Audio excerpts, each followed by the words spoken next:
மதுரை ஆதீனம் மீது குற்ற வழக்கு பதிவு செய்யப்பட்டிருப்பதால் ஆதீன மட விவகாரங்களில் இருந்து அவர் விலகி இருக்க வேண்டும் என மதுரை ஆதீன மட விவகாரம் குறித்து மதுரை ஆதீன மடத்தின் ஸ்ரீமத் விஸ்வலிங்க தம்பிரான் கலெக்டரை சந்தித்து மனு அளித்தார்.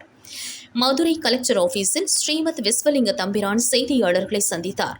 மதுரை ஆதீன மடத்தின் அடுத்த வாரிசாக என்னை 292வது குருமகா சன்னிதானம் நியமித்துள்ளார். ஆனால் தற்போதைய மதுரை ஆதீனம் மற்றொரு நபரை வாரிசாக நியமிக்க நடவடிக்கைகள் எடுத்து வருகிறார். மதுரை ஆதீனம் மடத்தில் 5.5 ஆண்டுகளாக தம்பிரானாக பணியாற்றி நிர்வாக பொறுப்புகளை கவனித்துள்ளேன். தற்போதைய ஆதீனத்திற்கும் எனக்கும் அடிக்கடி வாக்குவாதங்கள் ஏற்பட்டதால் சில காலங்கள் வெளியிலிருந்து பணியாற்றுகிறேன். ஆதீனங்கள் ஒன்று சேர்ந்து மதுரை ஆதீன மடத்தின் அடுத்த வாரிசாக என்னை அறிவிக்க வேண்டும் என வலியுறுத்தி மனு அளிக்கப்பட்டது என்றார்.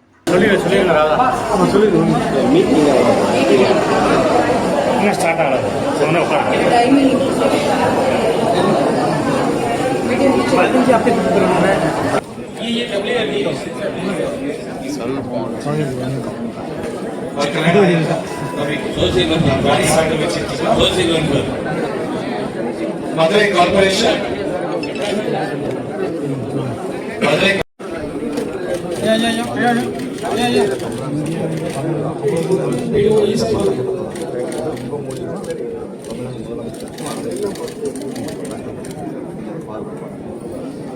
என்ன பொருள் இது வந்து அடுத்த வாரிசு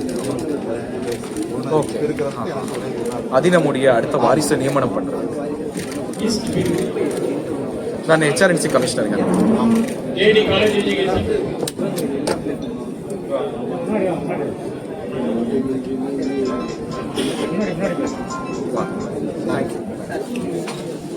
மெயின் கருத்து என்னன்னா, இப்போ வந்து ஒரு சாதாரணமாக ஒரு போலீஸாக இருக்கிறது, எந்த ஒரு அரசாங்க வேலையாக இருந்தாலும் எஃப்ஐஆர் இருக்கிறவங்க என்ன பண்ண முடியாது, அவங்க வேலைக்கு எடுக்க முடியாதுங்கிறதான் விஷயம். இப்போ சன்னிதானத்து மேலே ஒரு எஃப்ஐஆர் இருக்குது, அவர் ஜாமீன்லேயே இருக்காங்க. அப்படிங்கும்போது அவர் தார்மீகமாக அவர் அதில் விலகி இருந்து கூட என்ன பண்ணலாம், அடுத்தது அவங்க முயற்சி பண்ணலாம். இல்லை அப்படின்னா இந்த மாதிரி குற்றம் சாட்டப்பட்டிருக்காது தவறான விஷயமாவே இருந்தாலும் அவங்க அது வரைக்கும் என்ன பண்ண வேண்டாம், அடுத்த பட்டத்தை கட்டுறதை அவங்க தள்ளி கூட வச்சிருக்கலாம். ஏன்னா அது வந்து சரியான விஷயமா இருக்காது அப்படிங்கிறதும் என்னோட கோரிக்கையா இருக்கு. அதுலேருந்து விடுபட்டதுக்கு அப்புறம் அவங்க அந்த வேலையில செய்யலாம். அதுக்காக தான் எந்த அடிப்படையில் நீங்க எந்த ரைட்ஸ் கிளைம் உங்களை தேர்ந்தெடுக்கணும் இல்லை, ஒரே விஷயம் தான். எங்க சன்னிதானம் சொல்லியிருக்காங்க.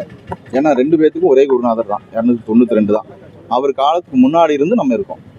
அவர் ஒரு வருஷத்துக்கு முன்னாடி இருந்து இருக்கேன். அவரை பர்சனலாக கேர் எடுத்துருக்கோம். இவர் இளவரசா இருந்தாலும் அவங்க கஞ்சனூர் கிராமத்தில் நம்ம கிளை மடத்தில் தான் இருந்தாங்க. அப்போ சன்னிதானத்தை டெய்லி கேர் எடுக்கிறது, நிர்வாகம் பார்க்கறது, ஆஃபீஸ் ஒர்க்கு, பூஜைகள் எல்லாமே சன்னிதானம் அடக்க ஆகிற வரைக்கும் நானே தான் பார்த்துட்டு இருந்தேன். அதனால அவருக்கு ஒரு பிரிய இருந்தது. ஏன்னா இப்போ வேற காலத்தின் வசமாக இவருக்கு பட்டம் கட்டிட்டோம்ப்பா, அதனால உங்கள் காலத்தில் நீ இதெல்லாம் செய்யணும், இந்த மாதிரி விஷயங்களெல்லாம் நீ செய்யணும் அப்படின்னு நிறையா இந்த காலேஜ் கட்டுறது இதெல்லாம் நான் செய்யாமல் விட்டுட்டேன். அதனால் உங்கள் காலத்தில் இதெல்லாம் செய்யணும்னு சில பாரம்பரியமான விஷயங்களும் எங்களுக்கு சொல்லியிருக்காங்க. இந்த பூஜை முறைகளில் இதெல்லாமே பர்சனலாக சொல்லியிருக்காங்க, இப்படியெல்லாம் செய்யணும் அப்படிங்கிறது. அது எங்கள் காலத்தில் நான் அதை இம்ப்ளிமெண்ட் பண்ணணும் அப்படிங்கிறதையும் கேட்டிருக்காங்க. இல்லை இப்போ எதுவுமே நடக்கலையா? கேள்வி வந்து என்னன்னா, இப்போ இருக்கக்கூடிய சன்னிதானம் இந்த முறைகள் எதுவுமே கடைபிடிக்க மாட்டேங்கிறான்றது உங்களுக்கு குற்றச்சாட்டு. ஆமாம், என்ன உதாரணத்துக்கு பார்த்தீங்கன்னா, இப்போ இந்த திருஞான சம்பந்தர் குரு பூஜை கூட நடந்தது, அதையும் கேள்விப்பட்டேன்.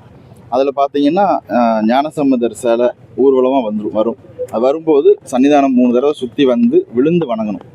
ஆனால் அதெல்லாம் வணங்க முடியாது அப்படின்னு சொல்லியிருக்காங்க. அது வந்து மிக தவறான விஷயம். ஏன்னா ஒரு வேளை உடம்பு சரியில்லைன்னா அது மாதிரி பண்ணியிருக்கலாம். ஆனால் எதுக்காக அவங்க சொன்னாங்கங்கிறது தெரியல. அது மாதிரி பூஜைகள் உள்ளே வர்றதுக்கு கூட ஏதோ தவறான வந்தால் வாங்க வராட்டி போங்க, உங்களை யார் கொண்டு வர சொன்னா அப்படிங்கிற மாதிரி கேட்டிருக்கிறதாகவும் கேள்விப்பட்டேன். இதெல்லாம் கேட்கும்போது மிகவும் வருத்தமாக இருக்குது. ஏன்னா பாரம்பரியமாக மீனாட்சி அம்மன் கோவிலிருந்து திருஞான சம்பந்தர் நம்ம மடத்துக்கு எழுந்தருளது ஒரு முக்கியமான ஆசீர்வாதம் வந்தாலும் கூட உதாசீனம் அப்படின்னு சொல்றாங்க. ஆமாம், அது கேள்விப்பட்டோம். அது எப்படிங்கிறது தெரியல. இப்போ இன்னைக்கு மாவட்ட ஆட்சியருக்கு எதுக்கு, ஏன்னா நேற்று நீங்கள் ஒரு இடத்துல போராட்டம் தரணும். ஆமாம், ஏன்னா அது நடத்த வேண்டாம்னு அவங்க சொன்னதுனால நம்ம வந்து நேரடியாக போய் கலெக்டர் மூலியமாக நம்ம தமிழ்நாடு அரசுக்கும் ஒரு கோரிக்கை வைக்கிறோம். இந்த மாதிரி சன்னிதானங்கள் எல்லாம் கலந்து ஆலோசனை பண்ணி அடுத்த பட்டத்தை அவங்க கொண்டு வரணும் அப்படிங்கிறதுக்காக. ஏன்னா தன்னிச்சையாக அவர் முடிவு எடுக்க வேண்டாம் அப்படின்னு. நீங்கள் ஆதீன மடத்துக்குள்ள போனீங்களா, தடுத்தாங்களா யாரும்? இல்லை, ஏற்கனவே தடுத்திருக்காங்க. இப்போ போகல. இப்போ முறைப்படி பர்மிஷன் வாங்கிட்டு போகலாம். ஏன்னா வீணா ஒரு மனக்கசப்பு மறுபடியும் வந்துடக்கூடாது அப்படிங்கிறதுக்காக யோசிக்கிறோம். இந்த முறைப்படி இந்த ஆதீனம் தேர்வுன்றது எப்படி இருக்கும்? இந்த மாதிரி ஏற்கனவே இந்த ஆதீனங்கள் சொல்றது அப்படிதான் நான் ரொம்ப சிம்பிள் ஒருத்தர் சொல்லிட்டாருன்றதுக்கு உங்களை திருப்பி வைக்கணும்ன்றதுக்கு என்ன உத்தரவாதம் இருக்கிறதுன்னு நாங்க இல்ல, அந்த தேர்வே அப்படி இருக்குமா? இல்ல அப்படிதான் இருக்கு. ஆமா, அதாவது என்னன்னா 2 பேர்த்துக்கும் ஒரே குருநாதர் தான். அதனால அவர் சொல்றதை இவர் கடைபிடிக்கணுங்கிறத கோரிக்கை, வேற ஒன்றும் இல்லை. அதாவது இப்போ நான் அதுக்கப்புறம் தான் வந்திருந்தேன்னா இப்போ இருக்கிற சன்னிதானம் என்ன உத்தரவோ அதுதான். என்னை வேண்டான்னு சொல்லி வெளியே போப்பான்னு சொல்லிட்டு வந்துடலாம். ஆனால் 2 பேத்துக்கு ஒரே குருநாதர், 2 பேரும் ஒன்றா இருந்தோம். அப்போது இவருக்கு அடுத்தது இவர் பண்ணுப்பான்னு சொல்லி வச்சுருக்காங்க. அதனால் அதை செய்யணும் அப்படின்னு கோரிக்கையாக வைக்கிறோம். வேற சாமி சொல்றப்ப அந்த பூஜைகள் இதெல்லாம் விஷயம் வணங்குதல் இதெல்லாம் சொல்றீங்க. அப்போ அந்த பழைய மரபுப்படி எதுவுமே இப்போ ஆமாம், அது பண்ணாமல் விட்டுட்டார் அப்படிங்கிறது எனக்கு செய்தியாக வந்துச்சு. அதுவும் உறுதிப்படுத்திக்கிட்டேன். ஆமாம், அவங்க செய்யலை அப்படிங்கிறத தெரிஞ்சு. இப்போ அடுத்த இலவசருக்கு பட்டம் கட்டுறதுக்கு தயாராகி ஆள் கூட்டி வந்துட்டாங்களா? எப்படி ஏன் இவ்வளோ? ஆமாம், ஒரு நபர் அங்கே இருக்காங்க. இல்லைன்னா இவ்வளவு பரபரப்பு தேவையில்லை. அவரும் தருமபுர ஆதீனத்தில் தம்பிரானா இருந்தவர் தான். அவரும் இப்போ இங்கே இருக்கிறார் அப்படிங்கிறத கேள்விப்பட்டோம். மடத்தில் தான் இருக்காங்க. இப்போ அவர் குழந்தைத்தனமா நடந்துக்கிறாருன்னு சொல்றீங்கல்ல, ஆமாம், பெரிய குற்றச்சாட்டு தெரியல. ஏன்னா அவர் பேசுற விதங்கள்ல அது நம்மளே பார்ப்போம் இல்லைங்களா? பொதுவாக பேசும்போதே விளையாட்டாக தான் பேசுவாங்க. அது டிவி மீடியாவில் வரும்போது அது பெருசாக தெரியும். இப்போ தம்பி தானே உங்களை அறிவிச்சிருக்காங்க. இல்லை, தம்பிரான் சாமிங்கிறது தீட்சை வாங்குறதாங்க சன்னிதானத்துக்கிட்ட. அங்கே இருந்திருக்கோம். ஆதாரங்கள் அப்போ போட்டோஸ் அதெல்லாம் இருக்கு. எல்லா ஃபோட்டோஸ் எல்லாமே இருக்குது. சன்னிதானத்துக்கு கூட தான் இருந்தோம். எல்லா நிகழ்ச்சிகளும் 292 கூட தான் இருக்கு. அது எல்லாமே அங்கே நிர்வாகம் பார்த்ததுக்கு வவுச்சரில் கையெழுத்து போட்டது அது எல்லாமே இருக்குது. ஆஃபீஸ் நிர்வாகம் பார்த்தது எல்லாமே இருக்குது. வழக்கு இருக்கிறதுனால அந்த ஆதீனம் அவராக ராஜினாமா செய்யணும். ராஜினாமா செய்ய முடியாதுங்க. நம்ம ஆதீனங்களுடைய ரூல்ஸ் பிரகாரம் யாரு பட்டத்துக்கு வந்தாங்க, ஆமாம், அதுக்கு ஒருத்தர் போட்டு ஆமாம், அவங்க சன்னிதானம் தான் கடைசி வரைக்கும் சன்னிதானமாக தான் இருப்பாங்க. ஆனால் கொஞ்சம் நிர்வாகத்தில் இல்லாமல் முக்கிய முடிவுகள்லாம் எடுக்காமல் அதுலேருந்து கொஞ்சம் இருக்கணும். மற்ற ஆதீனங்களுடைய ஆலோசனைப்படி நடக்கணும்னு நினைக்கிறேன். இல்லை, இப்போ புதுசு, அதாவது இப்போ நான் வெளியில இருன்னு சொல்லியிருக்காங்க, வெளியில் இருக்கேன். அது வரைக்கும் யாரும் பட்டம் கட்டணும்னு அவர் எண்ணம் இல்லை. இப்போ நான் இப்போ ஒருத்தர் கொண்டு வந்து வச்சதுனால ஐயோ இப்போ நிஜமாலுமே வேற ஒருத்தர் கொண்டு வந்து வச்சுட்டாங்கன்னா எங்கள் சன்னிதானத்தினுடைய உத்தரவு நடக்காமல் போயிருமோ அப்படிங்கிற ஒரு எண்ணத்தில் தான் மறுபடியும் இப்போ நடைமுறை சிக்கல் என்னன்னா, நீங்கள் இந்த ஆதீனம் வரக்கூடாதுன்னு சொல்லி ஒரு விலகி இருக்க சொல்றீங்கல்ல, அப்போ நிர்வாகத்தை யார் பார்ப்பாங்க? அவர் விலகி வச்சுட்டீங்கன்னா இல்லை, விலகிறதுங்கிறத விடுங்க. அவர் நிர்வாகத்தில் கூட நிறைய பேர் 5 தம்பரான் கூட போடலாமே. எத்தனை பேர் வேணாலும் போட்டு ஒவ்வொரு கோவிலுக்கு ஒரு நிர்வாகம் போட்டு அழகாக பார்க்கலாம். யாரோட கட்டுப்பாட்டுல இருக்கிறாரு?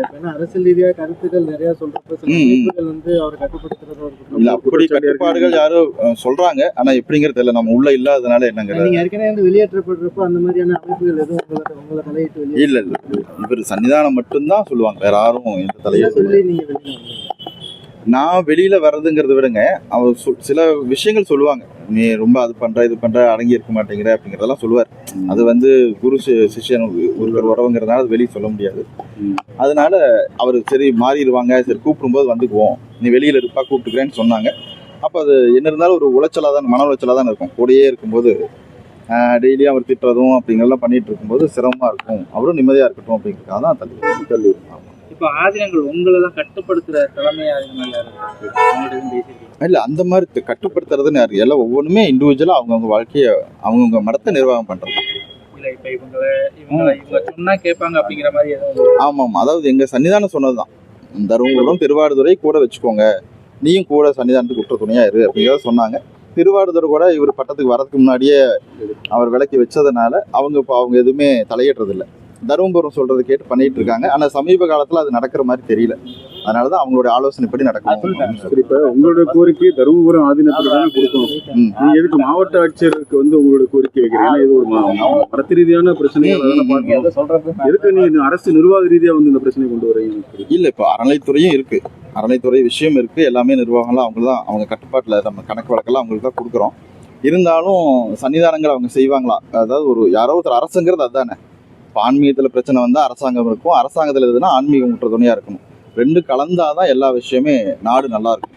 அப்போது எங்களுக்கு ஒரு பிரச்சனைங்கிறப்ப அரசு சொல்லி மற்ற ஆதீனங்கள்கிட்டையும் பேசி ஒரு நல்ல முடிவை எடுக்கணும்னு தான் சொல்லுவோம். வேறு